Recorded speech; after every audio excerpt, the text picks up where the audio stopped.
Hey, how's it going, guys? Aaron here. I thought I'd do a little 50-hour, just a short review of my experience with this mower. It's the Exmark Radius E 48-inch deck.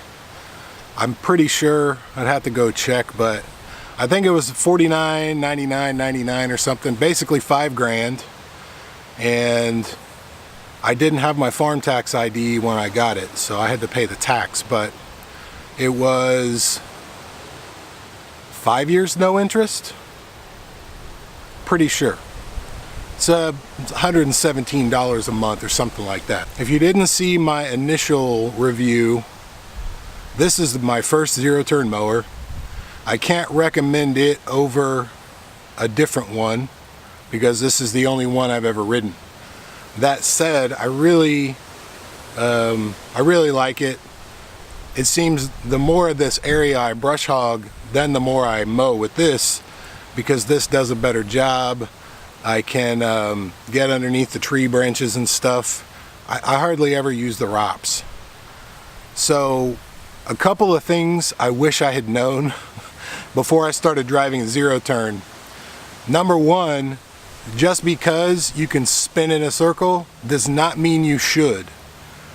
You can tear up your grass very easily.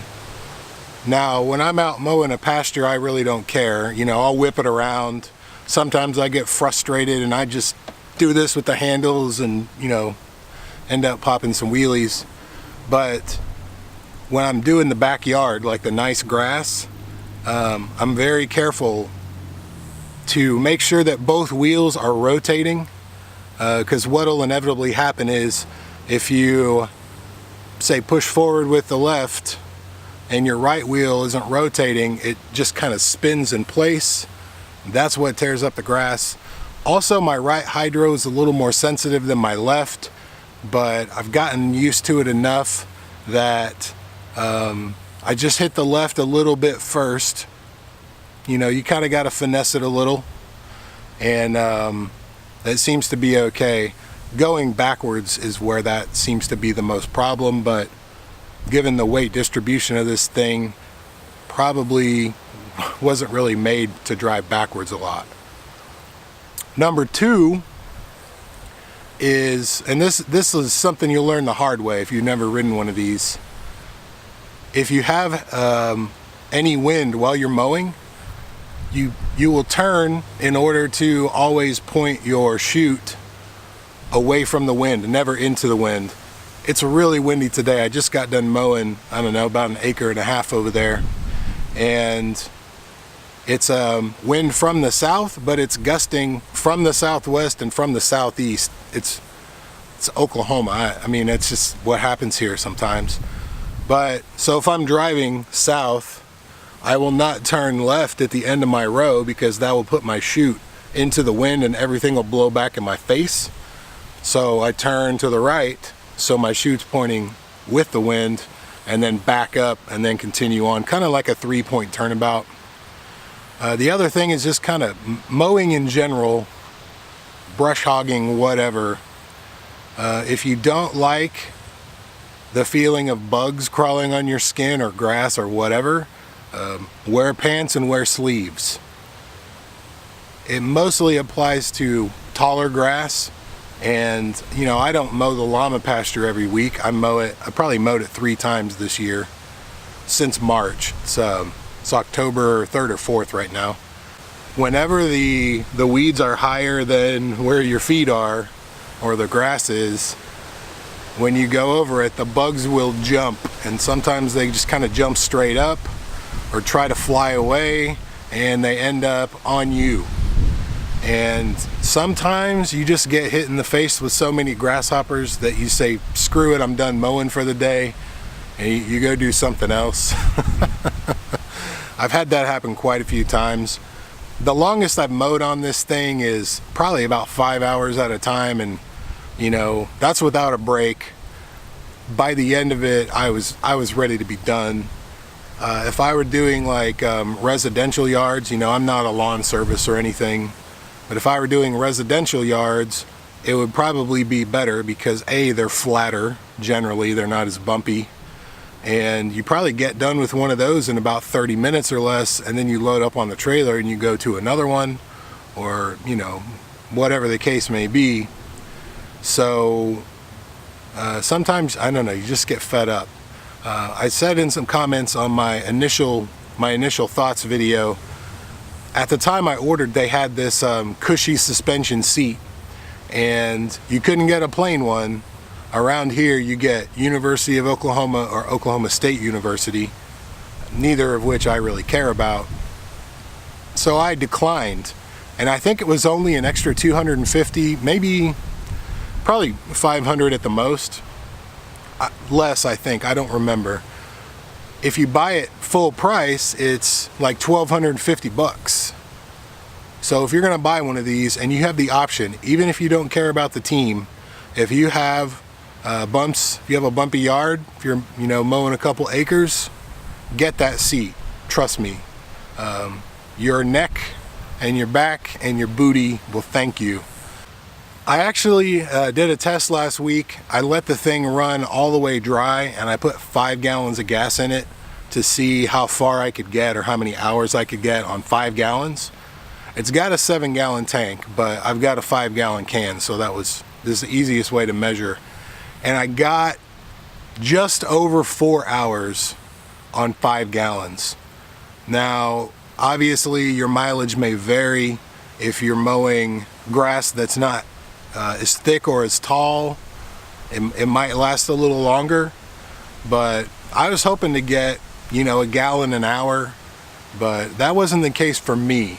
I don't know if different engines are more efficient or what, but at least I know about how long I can mow if I dump 5 gallons in it, so that's good to know. I have probably found 3 of the 4 grease zerks. There's one on each of the front casters, there's one on the back of the deck, and I haven't found the 4th one. I need to stop by the mower shop and have them show me on like a floor model or something. The problem with that is they close about 45 minutes after I get off work, so unless there's no traffic, or if I can catch them on Columbus Day or something, I will never be there before like during the week, on a regular day when I get off work. The armrests, I don't really use them that much. They just basically, they're a hindrance if I'm mowing on a slope and I kind of slide one way in the seat, then I end up, that the armrest pokes me in the midsection a little bit. So I keep them up for the most part. Like I said earlier, I don't really use the ROPS all that much. When I'm mowing out front by the ditch, I do, by the road, but just around the property, for the most part, I don't really mess with it. It is nice to have, though. One of the things I did that made the biggest impact was I adjusted the arms. There's a bolt down here that you can loosen, and it'll let your arms swivel forward or backward. And the mower shop had them all the way forward, so if I'm at full throttle, I'm literally like this, right, with my arms all the way out.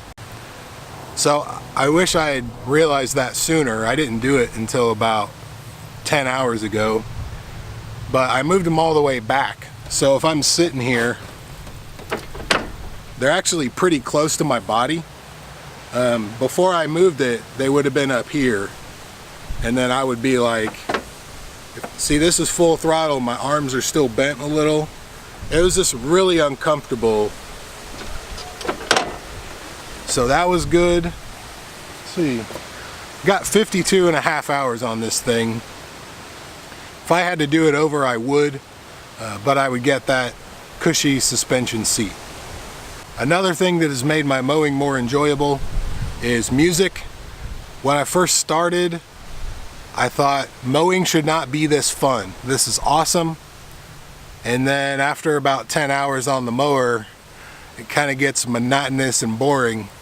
So I've been listening to music, and the added benefit to that is I can sing and no one can hear me because the motor's so loud.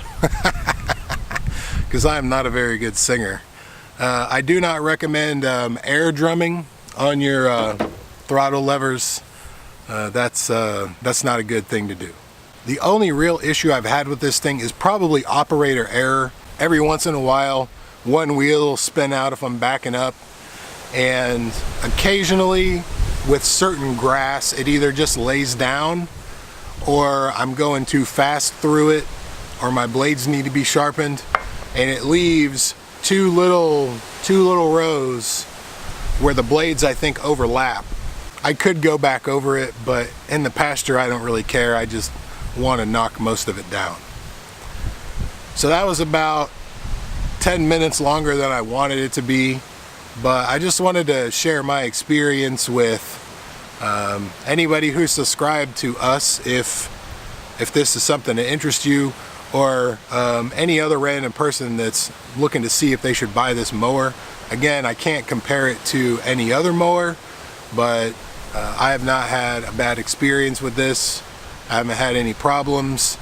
The engine, on a cold start, it takes a couple of times, but once it's warmed up, I mean, sometimes I'll hear it bog just a little if I go through tall, thick grass too fast, but I've never killed it, and I've never had a problem with it dying unless I run out of gas, which does happen. It's really hard to tell how much gas is in here. The indicator is it's not very sophisticated. You can see if you have gas in it, and that's about it. But, you know, not a big deal. I'm not out mowing at other places. I mow here, and if I need more gas, I just walk back here. And I've got a little 2-gallon can that I just like pour about a cup in just to drive it back up here, and then fill it up with one of the bigger cans. So those are my thoughts after 50 plus hours on this mower. Hopefully I don't have to reshoot all this or voice over it because it's windy. I'm trying to hide on the back side of the shop. So hopefully I don't have to redo it. But I hope you found it helpful. Thank you very much for watching. I'll see you in the next one.